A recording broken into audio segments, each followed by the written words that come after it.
Bonjour les amis, j'espère que vous allez bien. Aujourd'hui, petite vidéo critique sur la saga de science-fiction Riddick. C'est parti.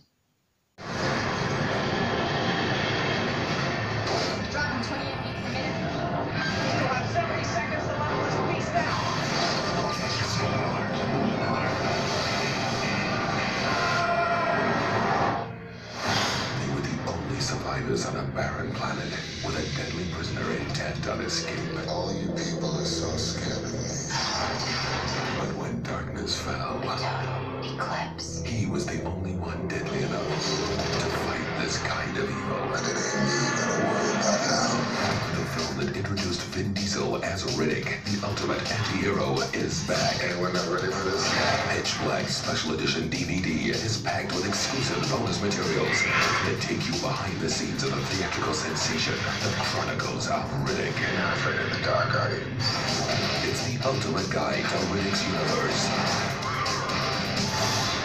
Pitch Black on the Special Edition DVD, out now. Riddick est une saga de science-fiction de 3 films. Le premier est Pitch Black, le deuxième est Les Chroniques de Riddick, et le troisième, attention là ils sont pas foulés l'arrête, est Riddick. C'est une saga de science-fiction que j'aime beaucoup, voilà, c'est une saga de série B mais assez maligne. Je me rappelle à l'époque, j'avais vu la bande-annonce, j'avais trouvé ça sympathique, je me dis tiens, ça a l'air d'être sympa, ça n'a pas l'air d'être un film de science-fiction de gros budget, mais un petit film sympathique. Comme ça dans la bande-annonce, ça m'avait fait penser à Carpenter, période Ghost of Mars. Donc je suis allé le voir, et je vous cacherai pas qu'à la première vision de ce film, j'étais un petit peu resté sur ma faim. J'avais pas trop adhéré à l'univers qui était ce film, enfin l'univers que dégageait ce film. Et peu de temps après, je lui ai donné une seconde chance, et là j'ai complètement adhéré à l'univers. Alors, que raconte Pitch Black? C'est l'histoire d'un vaisseau humain, transporteur, voilà, qui transporte différentes personnes, qui, je ne me rappelle plus très bien d'ailleurs dans quelle direction ils se dirigent, je ne sais pas s'ils vont vers la Terre, mais en tout cas, voilà, il y a différentes personnes dans ce vaisseau. Et dans ce vaisseau, à un moment, on voit un flic qui transporte, enfin, qui emmène un prisonnier dans la prison de haute sécurité la plus proche. Voilà, un criminel de haut vol qui est Riddick. Il est complètement enchaîné comme ça, donc dès le début du film, on s'aperçoit que ce mec est vraiment dangereux. On se suppose qu'il est vraiment dangereux. Et au bout d'un moment, on ne sait pas vraiment pourquoi, le vaisseau s'écrase sur une planète désertique. Le peu de survivants qui survit au crash s'aperçoit assez rapidement que à la nuit tombée, des créatures très féroces sortent de terre et dévorent tout ce qui est à la surface. Les survivants à ce moment-là vont avoir besoin de l'aide de Riddick, qui est un criminel comme ça très dangereux mais à la fois très malin, très guerrier. Et donc les survivants vont avoir besoin de l'aide de Riddick. Voilà en gros l'histoire de Pitch Black. Donc c'est un film qui n'a pas un gros budget, mais qui est très malin au niveau de sa réalisation. Le film est plutôt bien shooté. Il n'y a pas beaucoup d'effets spéciaux, mais le film, là, le côté malin du film, c'est que la première partie du film se passe le jour, et la deuxième partie du film se passe la nuit. Voilà. Au bout d'un moment, les survivants sont attaqués par ces créatures, et ces créatures ne sortent uniquement que la nuit. Donc attaquent la nuit.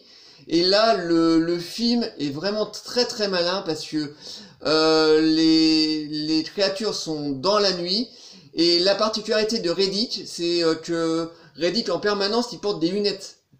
Et parce que ses yeux, en fait, ne supportent pas les rayons du soleil. Le soleil est beaucoup trop fort pour ses yeux. Mais par contre, la nuit, il enlève ses lunettes et il a les yeux un peu la vision d'un chat. Il voit très bien dans la nuit. Voilà. Et au bout d'un moment, il est obligé, c'est la seule personnage du film qui peut défendre les autres, parce que il peut voir les créatures dans la nuit. Donc le film se sert de la pénombre pour pouvoir masquer le manque de budget qu'il a dans le film, et c'est assez malin. Vin Diesel est très très bon dans le rôle, voilà, il en fait pas 3 tonnes comme dans la saga Fast and Furious, où là je ne le supporte absolument pas, mais bon, ça, Fast and Furious, c'est un autre débat, c'est pas du tout ma cam, donc voilà, moi j'en ai vu un, ça m'a suffi. Mais je trouve que Vin Diesel dans ce genre de rôle d'anti-héros, parce que Reddick est un anti-héros, voilà, avant tout il pense à lui, il ne pense qu'à s'échapper, et il faut qu'il se trouve dans une situation particulière pour pouvoir, et à ce moment-là, c'est à ce moment-là qu'il commence à penser aux autres et à défendre les autres. Voilà, donc j'aime beaucoup ce genre de personnage, moi je suis un grand fan de anti-héros, voire limite je préfère les anti-héros aux héros, parce qu'en fait le anti-héros il est toujours entre le bien et le mal, voilà. L'anti-héros avant tout il pense à lui, voilà. Il ne pense qu'à défendre sa propre vie avant de défendre des autres. Et là Reddit c'est un peu un Mad Max mais dans l'espace, voilà, il se comporte un peu comme Mad Max, avant tout il pense à défendre sa vie avant de défendre la vie des autres. Donc je trouve que Vin Diesel est vraiment très très bon dans le personnage de Reddit, je pense que ça lui colle vachement à la peau. Donc c'est un film qui est vraiment très très bien. Bon, il y a 2-3 effets spéciaux qui ont pris un petit coup, voilà, parce que le film Pitch Black a déjà plus de 20 ans, voilà, que les années passent. Mais voilà, pour vous qui ne connaissez pas Pitch Black, je vous le conseille vivement, voilà, je l'ai là, voilà, donc voilà, Pitch Black. En plus, dans l'édition, il y a la version, une petite version longue. Enfin bon, il n'y a pas grand-chose. Voilà, quelques minutes supplémentaires, mais bon, voilà, ça change pas grand-chose à la version cinéma, mais qui est pas mal non plus. Donc voilà, j'aime beaucoup. Voilà, comme je vous disais, c'est une petite série B de science-fiction, mais très sympathique. Donc voilà, Pitch Black, c'est le premier film d'une saga qui promettait. Voilà, bon, il n'a pas fait un énorme carton, voilà, mais ça n'a pas empêché les producteurs d'en faire un deuxième quelques temps après. Donc Pitch Black, à voir absolument.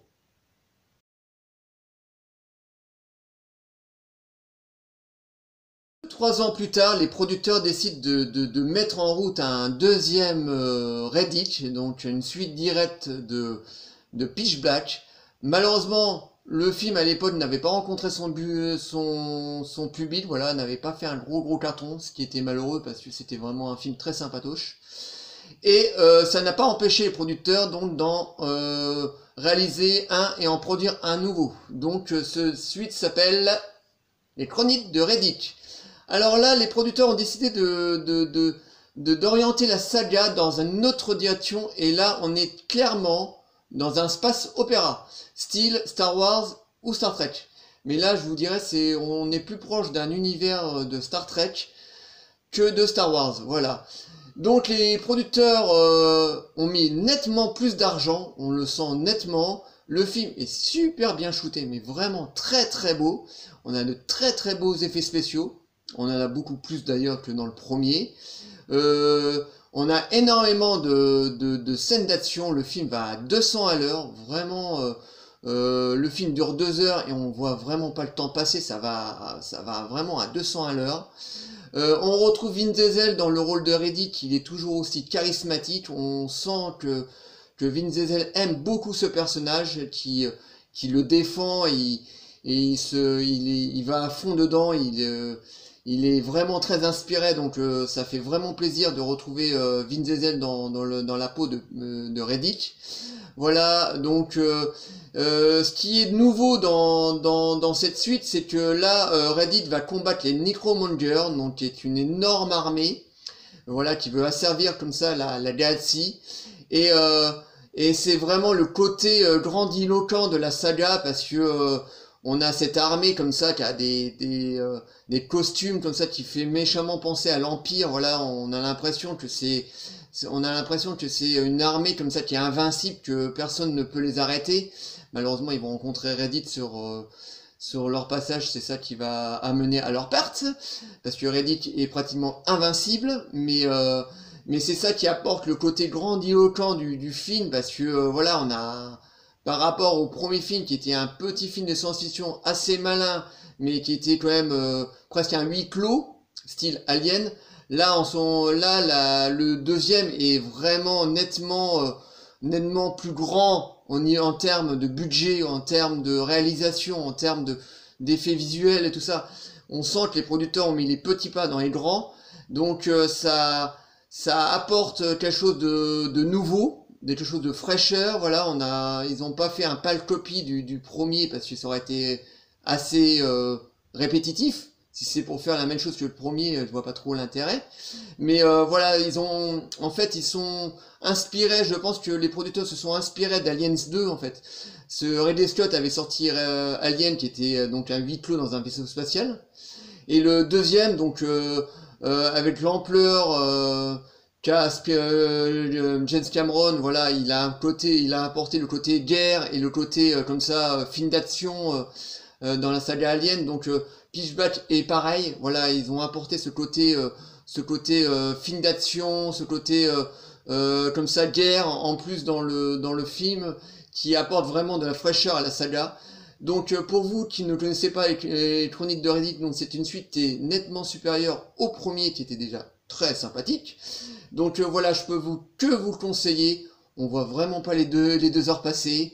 Ça va à 200 à l'heure, donc Chroniques de Riddick c'est vraiment topissime.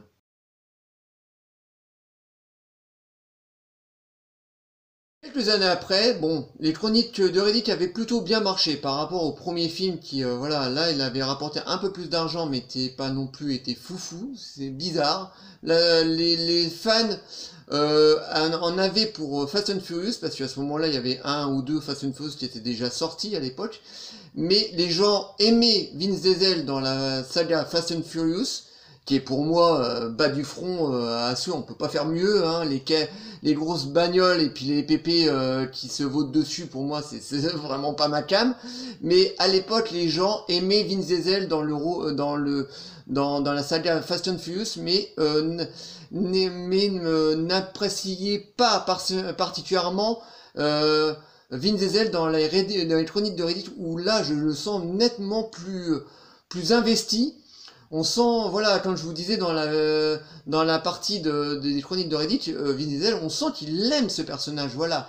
Il est producteur de la saga depuis le deuxième. Dans le troisième film, donc je vais vous parler, il devient le producteur, il le défend, quoi. C'est lui qui amène l'argent dans cette saga pour pouvoir faire un troisième, quoi. C'est quelque chose qu'il aime beaucoup. Mais malheureusement, les gens n'ont pas suivi. Ils le préfèrent dans la saga Fast and Furious que dans la saga Riddick. Et donc quelques années après sort Riddick, donc, et là les producteurs, donc Vin Diesel, décident de s'orienter de nouveau sur ce qui avait fait la popularité du premier. Voilà, on retourne dans un film de science-fiction un peu huis clos. Voilà, donc enfin bon, huis clos oui et non, parce que le film il est coupé en deux. La première partie du film, Riddick se retrouve sur une planète désertique. Alors là, je peux pas vous dire parce que c'est une suite directe du deuxième, mais je peux pas vous spoiler la fin de Riddick 2 parce que il y a un peu un twist et ça serait vraiment dommage que je vous raconte la fin des Chroniques de Riddick. Donc tout ce que je peux vous dire au niveau du pitch du film Riddick, c'est que t'as Riddick qui se retrouve sur une planète désertique. Il est blessé, méchamment blessé même, et il est obligé de survivre sur cette planète où il y a pratiquement rien, quoi. C'est vraiment un désert, il y a vraiment rien. Et le film, en fait, il est coupé en deux. Dans la première partie, ça va être un survival, un peu film de science-fiction survival, où on va voir Riddick vraiment qui est en très mauvaise posture, qui va essayer de survivre sur cette planète. Et dans la deuxième partie du film, là, on retourne dans une partie, deuxième partie du film, fait méchamment penser à ce qui a été Pitch Black dans le tout premier film, quoi. Voilà, donc on retourne un peu sur les mêmes bases qui avait fait le charme du premier. Donc c'est un film qui est sympathique, qui est malheureusement sur les trois le moins bon. Il est sympathique, hein, attention, on est quand même dans un film de la saga Riddick, donc c'est quand même un film qui est relativement bien shooté, encore une fois bien shooté. Mais on a nettement moins d'effets spéciaux, nettement moins d'action que dans les Chroniques de Reddit par exemple. Voilà, là on retourne vraiment dans un film de série B. Moi je préfère largement la première partie à la deuxième est un peu plus lambda, voilà. Reddit retrouve un peu sa splendeur dans la deuxième partie, et je la trouve beaucoup plus faible. Mais c'est une suite qui se laisse regarder quand même assez facilement, on s'ennuie pas, voilà, c'est toujours aussi percutant. Vin Diesel est toujours aussi charismatique, je vous dis, il adore vraiment ce personnage. Voilà, si vous avez maté le 1, le 2, le 3e, vous pouvez le mater sans problème, vous allez prendre un petit panard, voilà, il est un petit peu en dessous. Voilà, on sentait que là les producteurs avaient galéré un peu plus pour pouvoir récolter un budget pour pouvoir faire un 3e film. Je vous dis heureusement qu'il y a Vin Diesel qui est derrière, parce qu'à mon avis on n'aurait jamais vu un 3e film. Parce que vraiment la saga, et ça je n'arrive pas à comprendre, c'est que la saga n'a vraiment pas rencontré son public, quoi. Les gens se sont un peu détournés de cette saga qui est vraiment de très très bonne facture. Voilà, c'est vraiment quelque chose qui est vrai, c'est vraiment une saga qui est vraiment bien shootée, quoi. Donc voilà, je vous conseille Reddit, qui est un très très bon film. J'espère qu'un jour il y aura un 4e, parce qu'il paraît que le Vin Diesel aimerait en faire un 4e, parce que il a encore des choses à dire à Reddit, il a encore une histoire à lui faire vivre. Voilà, donc j'espère qu'un jour on aura droit à un Reddit numéro 4. Mais bon, les années passent, Reddit a déjà 6-7 ans, les années passent et on entend de moins en moins parler, donc voilà. Je croise les doigts pour en avoir un 4e. Donc voilà, donc je vous conseille le 3e, il est sympathique. Matez-vous le 1, le 2. Après la claque du 2e, je pense que vous allez vouloir regarder le 3e. Et je pense que vous allez passer un très bon moment. Voilà. J'espère que cette petite vidéo vous aura plu. Je vous dis le truc habituel, hein. Bon, likez, délikez, abonnez-vous.